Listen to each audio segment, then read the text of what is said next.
Did I tell you about the castle? What castle? All right. You're going to like this. So I was thinking about this whole idea of investment. Like buying a castle? Well, that's the thing. You can't buy a castle for a relationship. To me, the relationship is the castle, right? When you meet someone and you have a connection, because you know me, I do seminars all over the world. We have thousands of women come and join us. And the thing there's always someone who puts their hand up and says, it starts the story with, Matt, I have this incredible connection with this guy.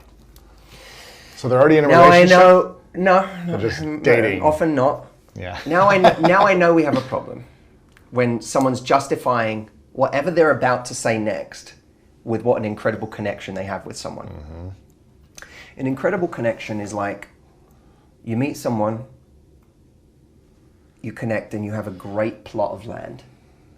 This plot of land could be great because it's in the middle of a forest, could be great because it's on the cliffs overlooking the ocean. Mm-hmm. It's a beautiful place to build.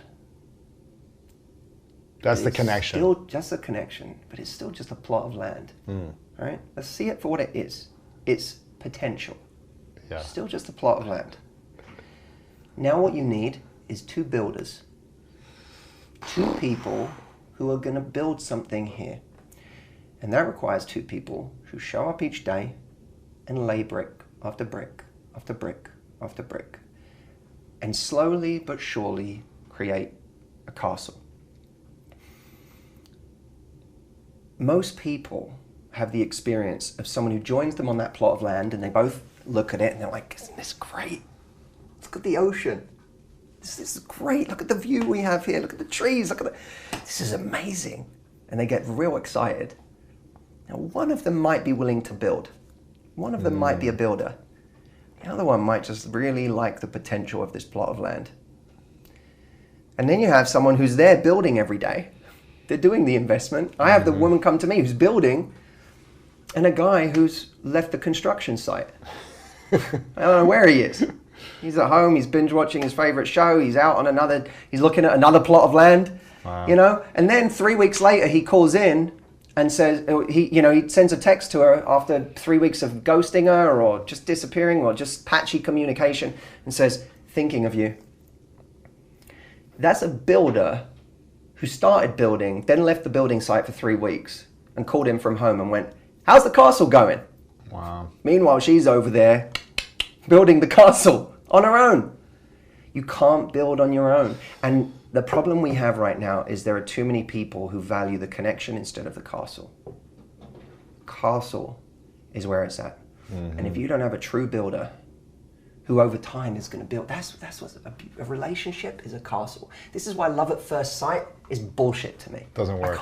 It's just whatever. It takes time. It's infatuation. She's hot. He's hot. There's some connection there that's based on the fact you like this and I like this. Oh my God, we're supposed to be together. This is only part of the equation. A castle becomes a castle because two people work on it and it becomes unique and ornate and there are secret passageways only the two of you know about and there's an argument that knocks down a wall and then you build it up and fortify that wall. Interesting. And it makes it even stronger and the weather over time weathers the stone on the castle in a unique way that makes it your castle. There's other castles in the world, but this one is uniquely yours. It's been built by the two of you. It's been hard won, That's a relationship. That's why, a 20-year relationship or marriage or a 30-year relationship or marriage is special. It's because two people have had to go through shit together. Yeah. They've done things together. This isn't fantasy. This isn't building a castle in the sky. The idea of love, the idea of what we could be, the one-day wager. I call it the one-day wager. The one day, I'm making a wager that one day you'll be what I want you to be. One day you'll invest in me the way I want you to. One day you'll change. The one-day wager is the most dangerous wager you can possibly make in your love life. The real shit is what's going on now. Yeah. Is someone trying? Do they want to be here? Are they focused on the little shit, not just the big shit? Because anyone can go and have people say, but when it's great, it's great. Amazing, yeah. When we go, we've been on some amazing dates, or we We're on did that vacation. we had the best time, it was amazing. Of course you were on fucking vacation. Yeah. Anyone can go to Disney World and have a great time. It's Disney World, right? It's the job of the place, is to make sure you have a great time no matter who you're with. Right. Right? But you know what? When I was 13, I had when I think I was 12 or 13, my parents took me to America for the first time. And we came to Florida, and where do you think we went? We went to Disney World. And I was massively excited, you know? I was Pumped. so excited. I was excited to be in America. I was excited to see the things I'd seen on TV. Excited to see the references to movies I'd seen. Excited for the rides. We go into Disney World, and I learned something very interesting about myself there. This is going to sound profound for a trip to Disney World. At but 13, yeah. I realized something about myself. Because of course I go in there, it's magical, it's, oh my God, this is crazy, it's huge. Taking a photo with Mickey. You go on Space Mountain, there's Mickey there, there's all these dazzling attractions. But it was something that stood out to me, even more than Space Mountain, even more than the big ride. And it was the trash cans. Oh, yeah. On some level that maybe I couldn't fully articulate at that age, I saw the trash cans and I was moved by it. I said, someone cared enough about this place to theme the trash cans. Yeah. The trash can in Tomorrowland is a futuristic trash can. The trash can in, you know, Indiana Jones Land or whatever it's called is a tiki bamboo trash can. The trash cans were different depending on where you were. It's amazing. Someone cared so much about the detail of that world that they styled and themed the trash cans. It moved me. Yeah. I've never forgotten that. Wow. The trash cans in life. And I've thought about that endlessly in my business. When I do retreat, I just got back from my retreat, and you know, I told this story on the retreat, someone came to me at the end of the retreat because of all the little details we put on the retreat, you know, it's not just a seminar or an event, we hold parties, and inside those experience. And it's an immersive world. It's like we like to think we've created the immersive theater of the self-development world. And someone came up to me at the end of this retreat and said, you achieved trash can status. And that's big. The 13-year-old in me wanted to cry. Wow, that's amazing. Right? And it moved me again, and I thought, that's what I want. And I thought about this even today as I was coming here, and I was like, you know what? This absolutely applies to relationships too. Often in a breakup, often when people are going through difficult times with their partner or whatever, the thing they go back to is, but we had that amazing trip. But we had those amazing times. They go to these highlights. They go to the Space Mountain of their relationship. They go, oh, but remember when we met Mickey? It's that, right? The meeting Mickey moment of their relationship. But relationships are about the trash cans, man. It's the trash cans. Yeah. Because guess what? In a day at Disney, you ride Space Mountain once, maybe twice. How many It's a times do moment. you use the trash cans? Every day. All the time. Every 20 minutes, every 30 minutes. It's the trash cans. And what will define your relationship is the trash cans, not Space Mountain. The lower moments. The messy moments. That are barely noticeable. The moments, the micro attractions. The moment where we do something sweet, where we think of our partner when we didn't need to, and we worry about the day they had, or support them, or even just support them silently or in private, you know, or support them by what we don't bring to them. Yeah. Or It's the detail. It's the detail. And that's what's going to determine how great your life is. And my concern is, and we've all been there, my concern is the number of people out there who are staying in the wrong thing because of the Space Mountain of the relationship. The few moments that were magical. Or they're spending too much time grieving the loss of the wrong thing because all they remember is Space Mountain. Interesting. But they don't think of how shitty the trash cans were. And the trash cans, that's the stuff. That's the day to day. Yeah. How good was it day to day? This is the difference between being in love and being happy.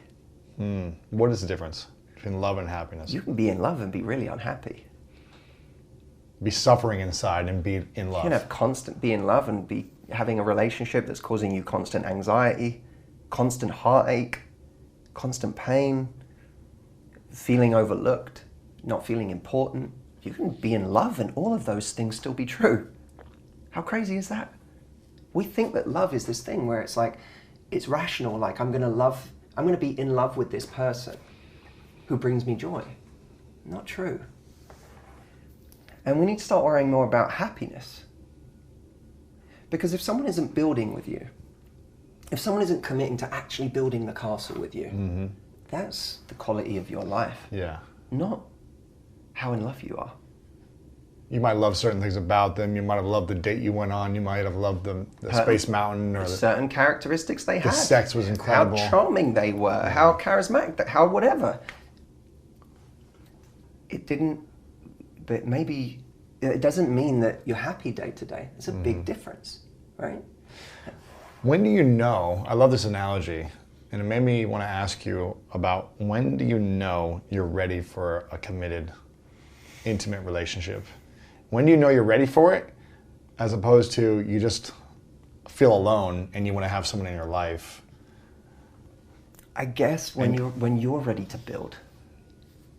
When you're ready to build. When it's not you're going there because the fantasy of it all is exciting to you, but when you're actually ready to build.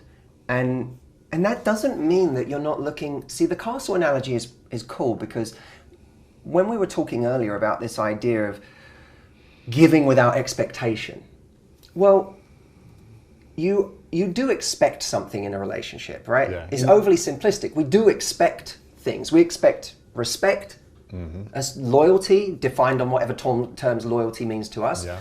Love, appreciation, all of that. To be seen. We have a lot of expectations in a relationship. So it's not a relationship where we give without expectation. But that to me is where the building thing is really interesting to me. Because you want to work damn hard as a builder in your relationship. But you want someone else who's building too. Right? That's where the expectation comes in. I'm gonna work hard to build this thing. And I'm going to build it at a really high standard. I'm not going to look at your work and go, well, if you missed out some of the grouting there, then I'm going to, skip it on my end. No, this is my standard. Yeah. I'm going to build to a really high standard. What if the person you've been with for a year isn't building to your standard? That's a conversation. That's a real conversation. Like, here's what I need. Here's the kind of relationship I want to have. When do you start to just say, well, it's okay if they do half the job that I do? Is the job they're doing half-assed one you really need them to do well, or is it one that can be done half-assed? You know, sometimes I think there are certain things we let go in a relationship. That's where the compromise comes in. That's where the sacrifice comes in. There are certain things I'm okay with you not doing as well as I once thought I needed someone to do them. I thought this thing was really important. It's not. It's not that important. Yeah. I love you. So what are we doing? Yeah. I'm not worried. It's not that big of a deal. And we've all done that. We've all seen those things that once were important to us, and we let them. We say, you know what?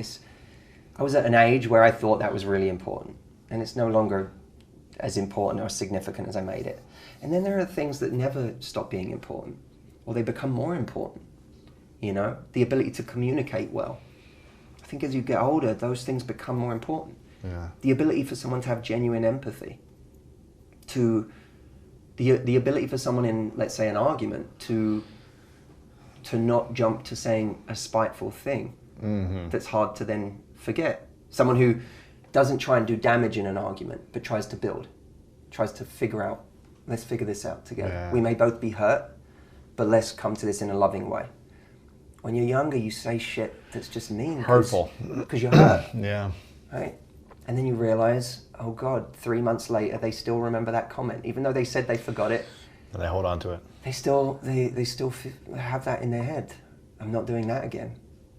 There's certain things that I think as you get older, hopefully if we mature, we start to see this is the important stuff. And if you want to learn more about mastering relationships, then make sure to check out this video right here. Exactly how you are, I love you. Like no changes, nothing. I love you exactly how you are. Sometimes we feel like we're owed that. And it kind of becomes an excuse again To be lazy. To grow.